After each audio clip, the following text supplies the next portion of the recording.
You ever just walked into an airport and you saw it? You're not like crazy, but you saw a picture and you were like, I know what the last the 3 weeks before this happened. I can see what took place. You got everybody, you got the whole family lined up and it says, Disney Dad. They're all wearing matching colored bright shirts.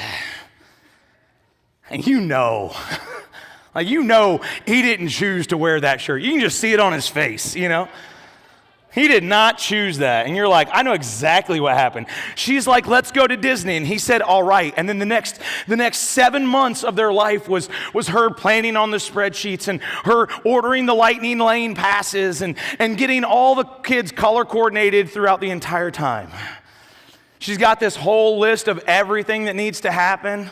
It's all laid out. And then he comes home from work one day. There's a package from Etsy sitting on the front porch. What else? With all the joy, she pulls out the shirts and is like, look, we've got matching outfits for the day we leave. And everything within him dies just a little bit more. I see those elbows like, he's talking to you right now. Like, you ever just showed up and didn't know, but you were part of a costume party? Yeah. I think sometimes that's what we feel like. You show up. Dad gets one, matching colors. You're walking through the airport and you're like, poor guy, you know? And the whole reason it happened, the whole reason is because they didn't just accidentally happen. It took planning. You can tell all of the things that are going on, all of the things that took place. No one just accidentally woke up and wore the Disney Dad shirts with the Mickey Mouse ears. That's not in our repertoire of outfit changes, all right? It takes planning, intentionality, preparation, because some things matter more than others. And when something matters, we prepare differently. We dress differently. We wake up differently. All the things take place that are different. And I can just see that airport moment. That morning, probably at 3 a.m., mom's at the foot of the bed with the kids saying, guys, get up. The time's running out. The alarm clock's not even off yet, but it's time to get up. Remember that vacation we've been planning? It's here. So get up, take off your PJs. We got the shirts that I got a long time ago to wear because we're going somewhere. We're going to Disney.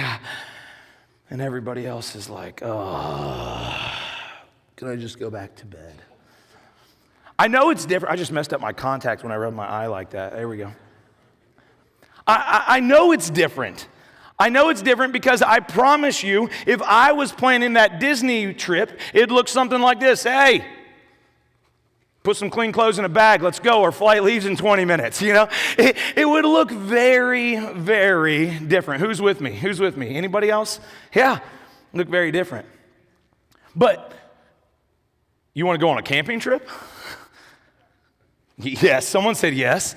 You want to go on a camping trip? Man, I'll tell you, I know the weather. I know what it's supposed to be. I know the right sleeping bag for you to put up there. I know where we're going, what we're doing. I know what shoes you need to be wearing. Be sure to wear the wool socks, not the cotton ones, because that's going to be rough. Get some shoes about 2 months before. Be sure to break them in quite a bit. Does this sound like anything else? What I dreaded for somebody else, I have those same things. Why? Because I want to be prepared. Some events are important enough for people to prepare differently. And I think you can tell if you're going to be one of these people based upon when you clock out. Who in here, because you are, but who in here, you're ready? Like the second that you close that email down or the second that you clock out, you're on vacation. Yeah, where are you at? I see you right there. I see those hands. You're like, boom, close it down. I don't care if we're leaving for another 4 days. Man, I am on vacation at that moment.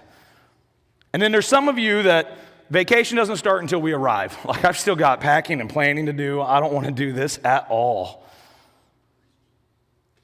We prepare differently.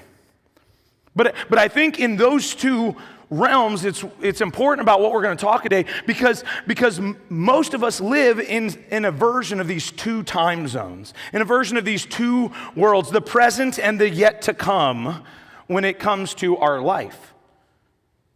I couldn't more clearly represent this than who in here knows a friend who's already signed up for a marathon in 2027?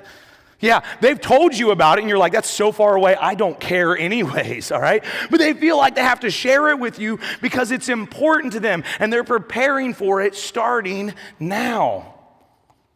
Not because, and so I think Paul in chapter 13 he's calling us to wake up to this. Not because that as believers they're physically asleep, but it's so they don't forget where history is headed. Because there's a purpose to this preparation. And in Romans chapter 13, we're going to look at the passage that's on the screen right now. Romans chapter 13, verses 11 through 14. Man, I tell you what, they read exactly like a parent waking up their kid for a vacation that they don't want to go on. I'm serious. I'm going to read it here for a second. I want you to just hear mom in your ear just chirping away. Are you ready? Are you ready? We're going to replace some words, mostly salvation and vacation, right? Those are interchangeable, but I want you to hear the same words. And starting in verse 11, it says this: "This is all the more urgent for you to know how late it is. Time is running out. Wake up, for our salvation," vacation, "for our salvation is nearer now than when we first believed.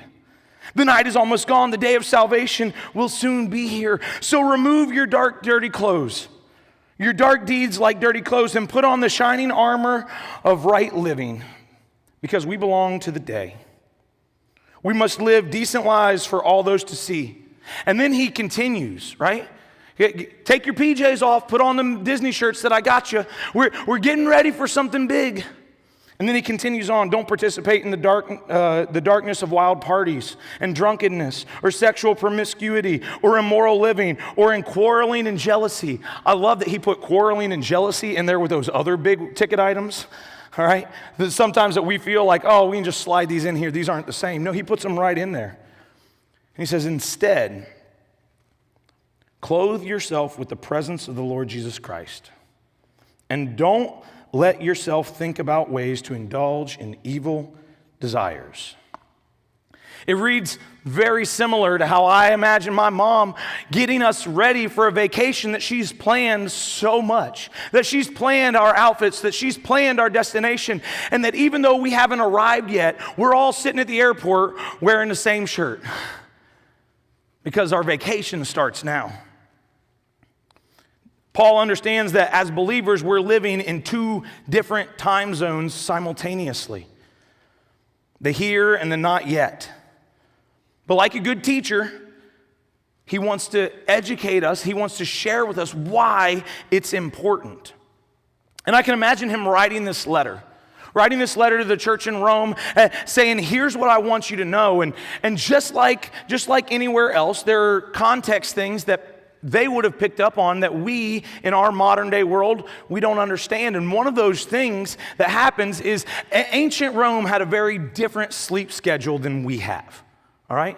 Ancient Rome had a very different practice that is well documented about sleeping. And because they weren't based upon, their whole life wasn't based upon a clock. It wasn't based upon the time of day. It wasn't based on these time zones. It was based on the sun.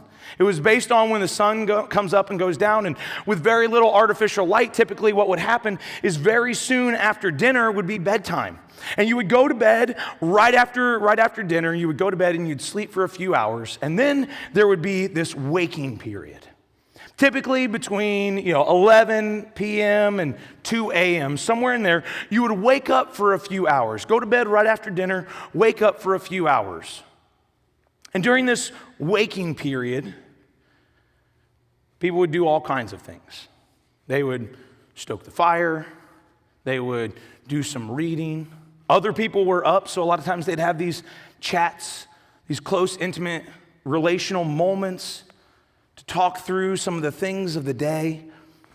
But when they would wake up, they knew something. They would be up for a couple hours, but then they would go back to sleep. You ever just set your alarm just so you know you can go back to sleep again? Oh, it's a great feeling. If you haven't done that, try it. It's amazing, right? It's like I want to wake up knowing that I can go back to sleep again, knowing that I don't have to be up because the sun is there. Because our sleep schedule looks a lot like this. We say, I'm going to bed, and about 2 hours later or a few episodes later, we actually fall asleep. And then we wake up, we hit our snooze button a few times, and we say, all right, I'm going to check the news for 3 minutes. And 45 minutes later, after we're done scrolling, we're like, whoa, now I'm way behind. And we feel rushed. And we go grab our coffee, and then we apologize because it's been a morning, just like all the other mornings that typically go by, and we have a schedule that we keep. That wakeful period would do something in their mind. They would do things that they didn't have time for throughout the day. And so when Paul talks about them, wake up. Wake up, the day is here. They were used to waking up and the day not being here. They were used to waking up and having this leisure time, this extra time where they could do something, and sometimes they would do something that would add value to the next day once the sun rose, and sometimes they would do something that didn't add value. They'd get up and they wouldn't change out of their pajamas, and they just mosey around the house or do whatever they needed, they thought they needed or wanted to do, because they knew they were going back to bed. They knew that the sun wasn't on the rise. They didn't have to do it because it was really frowned upon to sleep in when the sun had arose. Because when the sun was up, they had to be up and do stuff. Everything mattered when the sun got here. That's when they had to be ready. But this first sleep was something a little different. I wonder if that's how many of the Christians read this passage from Paul.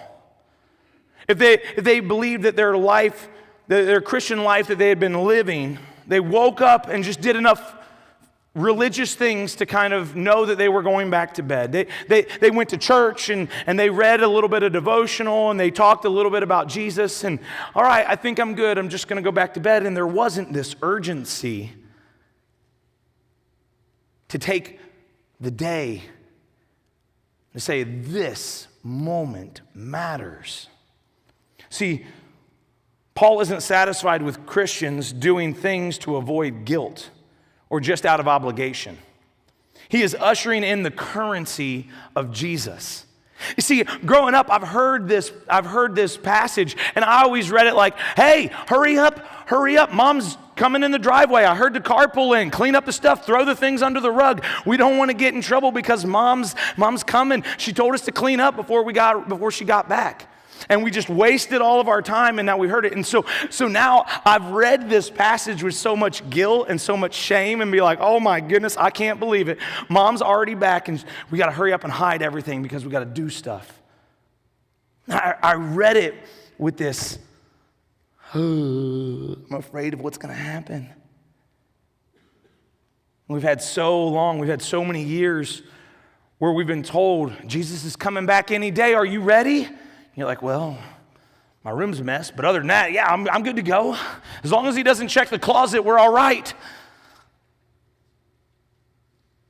We kind of have this moment where we're trying to figure this out, but in the passage right before, and in what we've been going over the last few weeks, in the verses right before, he says, these and other such commandments are summed up in one commandment, to love your neighbor as yourself. Love does no wrongs to others. Love fulfills the requirements of God's law. See, what he does is he says, hey, I've talked with you all about how to treat your neighbor. Now I'm going to tell you why it's important. Is because Jesus is coming back. Because we need to be a people that are ready to engage the world. Not out of guilt, not out of shame, not out of trying to hide it. We need to be people who are ready to wake up and excited to wake up, to go out into the world and to do the things that God has called us to do. Wake up with enthusiasm. Wake up like we have a purpose. Wake up like we have a Disney shirt on that says, here's where I'm going and I don't care who knows about it. To clothe yourself in something new, in something different. It's not hurry up and behave, Jesus is coming.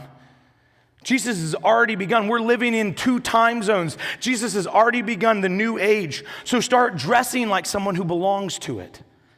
That clothing imagery that he uses is not just about morality. It's about identity. It's about allegiance. Paul keeps talking about time. The night is almost over. The day is at hand. Salvation is nearer now than when we first believed. Why? Because Paul believes something has happened in history that changed us forever. We've already signed up for the marathon. We already have the tickets. We've already booked the flights.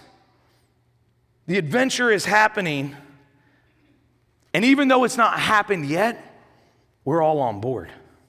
Jesus has already come. He's already died. He's risen again. And the future kingdom that he wanted to set up starts now in our lives. And we live in the tension between the first coming and the second coming of Jesus Christ. And I can just imagine, because I've seen it so many times, it's the family walking around in the airport with the Disney shirts. And you look at them, you're like, I know where you're going. And there's always one that's like, yeah, had no say in this, but it was definitely not worth the fight, so I just put it on. Because if you ever see somebody in John Glenn International Airport with a Disney shirt on, my guess is they have not reached their destination yet.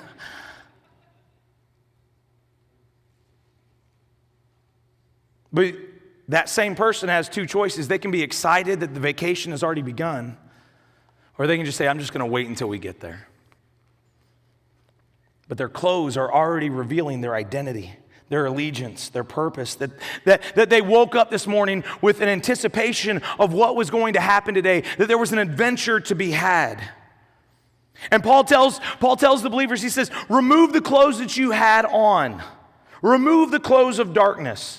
And listen, I grew up in the 90s. Anybody else grew up a Christian in the 90s? Man, we got the Christian t-shirt game down, right? We had so many t-shirts that just said, what would Jesus do? Or pray hard, and it had the holes cut out in the knees. Like, we took that by storm. Said, I'm wearing the shirt. I know what's going on. I want people to know where I'm going. And he doesn't just say, put on a Christian t-shirt. What does he say? He says, clothe yourself, what? Say it again. Clothe yourself in the Lord Jesus Christ.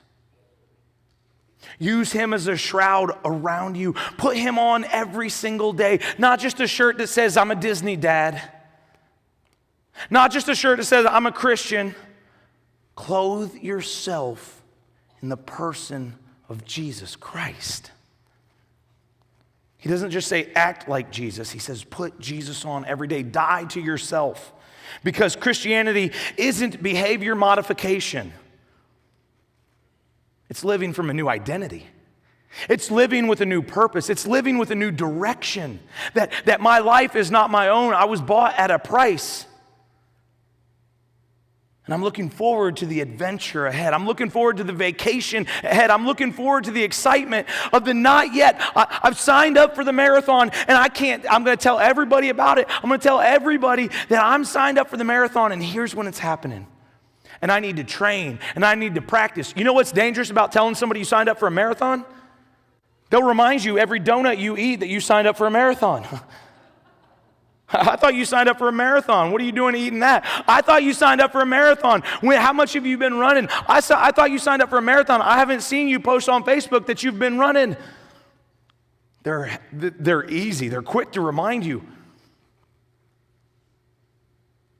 Whenever you mess up, whenever you fail, when your face doesn't look like it's excited for what you're doing.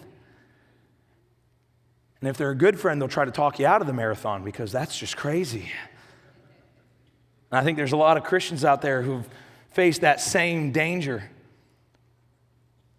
Where you're a Christian on the outside, where you tell people, yeah, I go to church. And they say, well, yeah, but it won't matter if you do this. But it won't matter if you participate in a little bit of jealousy or envy. It won't matter if you participate in a few of these parties that fulfill your worldly needs. And Paul's saying, guys, I want you to wake up. Not in the first sleep, not in the part where, the sun's not here yet, don't worry. Because everything that you do when you wake up right now, everything that you do in the life right now is preparing you for the currency that Jesus is ushering in his new kingdom. Many Christians wear Jesus like a family reunion t-shirt. They put him on because someone told them they had to. But Paul is saying, put Christ on because you can't wait to represent him. Because you're excited. So the question is, why should we love people this way?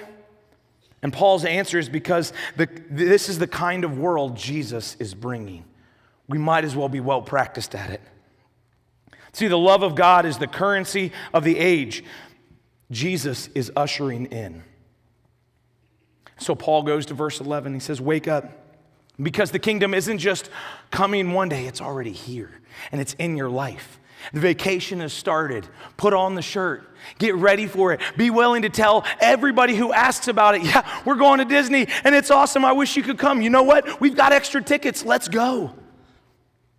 People who know the dawn is coming don't keep living like it's midnight. And too many times I've seen believers loving others with the same energy as the dad wearing I'm a Disney dad t-shirt. Like, I can't believe I'm doing this. I'm just here because I have to be. I'm just doing what I have to do to get along. Not excited about it. It's an obligation to live in the world. Well, I'm hating it.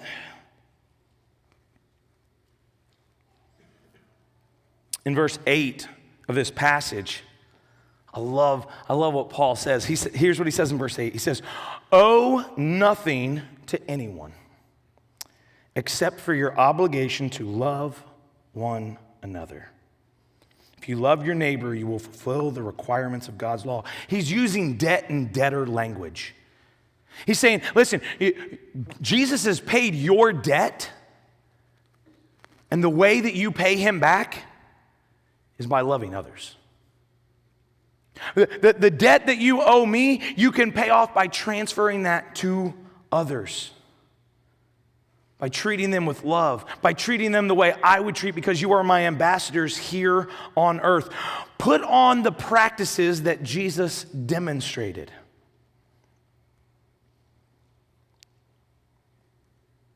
And if we ask this question, what if we look back on our last week? Every interaction that you had with somebody last week. What was your attitude towards the people that you interacted with? How did you serve them? What did you engage? Why did you serve them? Why did you treat them the way that you treated them? As I was preparing for this message, I started reading, going back and rereading some of the stories in the New Testament. And this question popped into my mind of I wonder what would happen if we got to interview today all of the people that Jesus encountered. If we got to interview some of the people that Jesus encountered, what would be some of the things that they would say? And that next morning I woke up and I was reading in Acts, the book of Acts. I was reading chapters 3 and 4, and in chapters 3 and 4, there was there's these two disciples, Peter and John, and they were walking into the temple, and they saw this crippled man that was sitting over here on the side, and he was begging for money. He had no means of income to be able to bring things in, and Peter and John, as they were walking into the temple to worship God and to serve God, they saw him there, and they said, listen, I know you want money, and I don't have any of that to give you, but let me give you something else. And let me give you a little bit of Jesus, because I've had an encounter with Jesus, and I want you to know about him. And what happened is that the man got healed. And in the name of Jesus, they healed the man, and the man started jumping up and down and testing out those tendons and started breaking some ankles and caused a commotion, and people started to come over and looking like, what's going on? And they're like, remember the guy who couldn't walk, remember him? He's jumping up and he's doing jumping jacks. He's getting ready to run the Murph. Like, they're excited about what's going on, and it drew this commotion. And it says this, are you ready? In verse 12, it says, and Peter saw his opportunity and addressed the crowd. And he began telling them about Jesus, who came to this earth to forgive the sins of people. And he died and he rose again. And now he sits at the right hand of the Father to intercede on our behalf. And every person that they met was an opportunity to pay forward what Jesus had already given them. That Jesus is up in heaven interceding on our behalf, and it's now their job to tell them, to tell everybody. They saw the opportunity in their daily life. See, he's saying the same thing, that God has a plan that we are a part of, to love others the way that Jesus loved them, and to put on the clothes of Jesus. When Jesus forgave them, they became debtors of love to everyone around them. And now Peter and John, fast forward a few verses in the story, after they're done, some people that were in the courts, they got upset about it, and they said, listen, we've got to shut this down. And so they arrested him and they drug him into the courts. And they hit him with this, oh man, this is good, guys. They hit him with this line that was meant to tear them down, but I can't imagine a better compliment. Because in verse 13 of chapter 4, it says this: the members of the council were amazed at the boldness of Peter and John, for they could see that they were ordinary men. Nothing special here. They were just dudes that were doing their thing. But they had put on the clothes of Jesus, and they saw the opportunity to go out and to preach and to love others the way that Jesus would love. They were ordinary men with no special training in the scriptures. And then it says this: they also recognized them as men who had been with Jesus.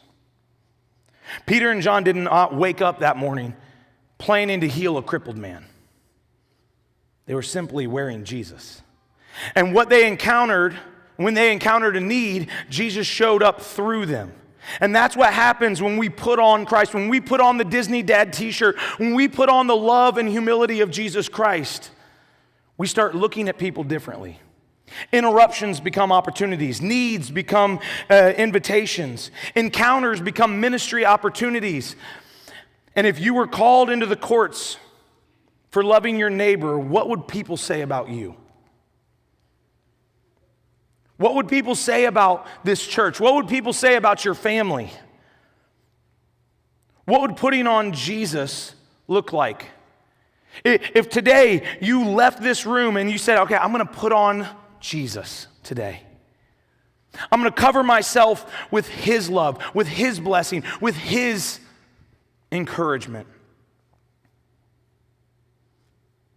What if I looked like a person who didn't think I was going to sleep again? If I woke up with a sense of urgency like the sun is here, and I'd wake up and I'd be telling everybody about this person of Jesus Christ. This week, I want to encourage you. This isn't a shameful, how dare you not be prepared for when Jesus comes back.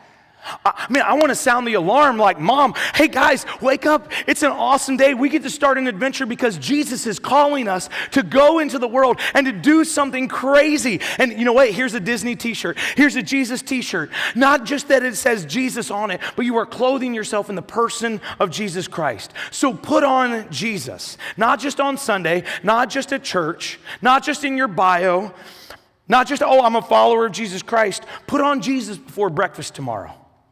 Put on His boldness. Put on His love. Put on His compassion, His grace, His mercy. Put on His forgiveness. And then whenever you go out into the world, you're going to see people differently. You're going to be excited because the sun is coming. And you're going to wake up with a sense of mission and purpose, just like you're wearing a t-shirt that says, I might not be on vacation yet, but man, I can't wait to get where I'm going.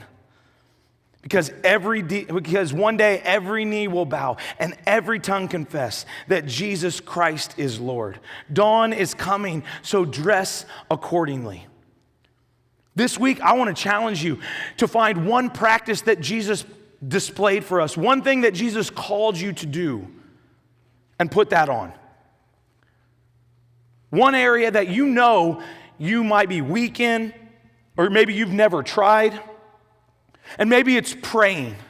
And maybe it's making sure that you pray before every meal or say the Lord's Prayer when you wake up or setting your phone down and your phone not being the first thing that you look at, but saying, God, I want you to infill me, so let me read your scripture.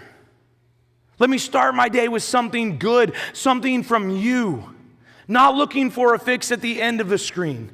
Not looking for what's going on. Hey, maybe you need to try fasting. You've never tried it. You've done intermittent fasting because, an influencer online told you that it was good for you and you'll lose some weight. And you're like, listen, I needed to lose some weight. But what would it look like if instead of fasting for your weight, you fasted for your spiritual health? And you set aside time throughout your week to say, I'm not going to give myself bodily the things that my body needs because I'm looking at things more spiritually. What if you wrote out your testimony? I talk with people all the time. It's like, tell me a little bit about your spiritual walk. And you're like, I don't know. I haven't really practiced it, but I got saved and now I'm saved and I go to church sometimes and that's cool. What if you practice writing this out to give a reason for the excuse you have for the hope? These are things that Jesus has taught and practiced and put into practice and done and called us to do. What if you give God glory for your accomplishments? What if you begin serving in kids' church or in the youth group? Or what if you started doing all of these things, waking up for the excitement of the sun coming? Not for the obligation of, well, someone told me to put on the shirt, so I did. What if we treated every day like it was the day that Jesus was coming back? The currency is going to change. And not, look what I just did, but like, God, I am ready. I'm so looking forward to your presence here on earth that I'm going to give you my right now as well as my future. Plan it out. Execute it well. Buy the shirt. Put it on. Do something that makes it seem to yourself, but to the world, like you were purchased, that you were bought at a price, that God has a plan for you, and that you get to go out into this world and execute the loving others. The why we should love others isn't for their benefit, it's for ours.